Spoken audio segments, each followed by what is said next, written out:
Merci Madame la Ministre. La parole est à Madame Valérie Gomez-Bassac du groupe La République En Marche.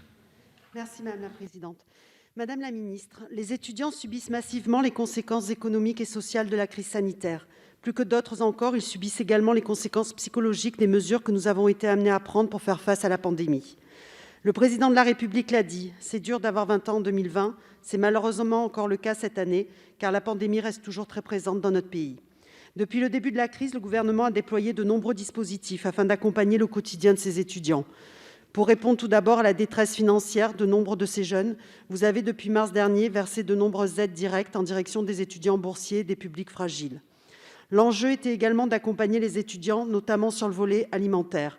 C'est ainsi que le 21 janvier dernier, le Président de la République a annoncé une mesure essentielle avec la mise en place de repas à 1 € dans les restaurants et cafétérias des Crous pour tous les étudiants. C'était une mesure d'urgence primordiale et le gouvernement a une fois de plus répondu présent. Face à la détresse psychologique, vous avez pris des mesures fortes avec la création du chèque psy et le retour partiel des cours en présentiel dans les établissements d'enseignement supérieur pour limiter au maximum l'isolement des étudiants. Toutes ces mesures ont contribué grandement au soutien et à l'accompagnement des étudiants face à cette crise sans précédent. Mes questions sont les suivantes. Dans quelle mesure les nouvelles restrictions sanitaires mises en œuvre par le gouvernement dans certains départements auront un impact sur le retour en présentiel des étudiants ? Par ailleurs, au vu de la détresse dans laquelle se trouvent de nombreux jeunes, n'est-il pas nécessaire, en complément des mesures que vous avez prises, d'entamer dès à présent une réflexion plus large sur l'organisation des dispositifs d'accompagnement des étudiants ? Je vous remercie. Merci Madame la députée. Madame la Ministre. Merci beaucoup Madame la Présidente, Madame la députée Bassac.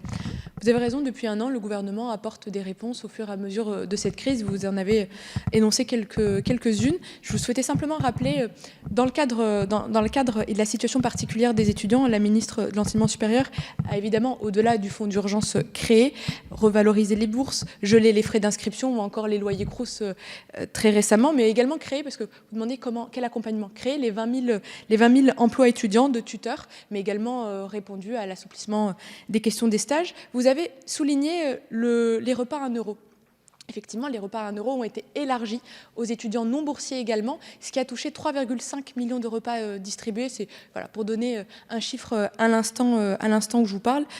Il y a également la lutte contre la précarité menstruelle qui a été avancée. Mais sur la question plus psychologique, vous avez dit, Madame la députée, la nécessité d'accompagner et de continuer à développer les chèques psy, évidemment, nous le faisons. Et d'ailleurs, depuis cette semaine, il y a une plateforme numérique santépsy.étudiant.gouv.fr qui est en ligne et qui permet aussi d'accompagner et d'orienter évidemment les étudiants dans l'accès de cet outil qui est absolument nécessaire.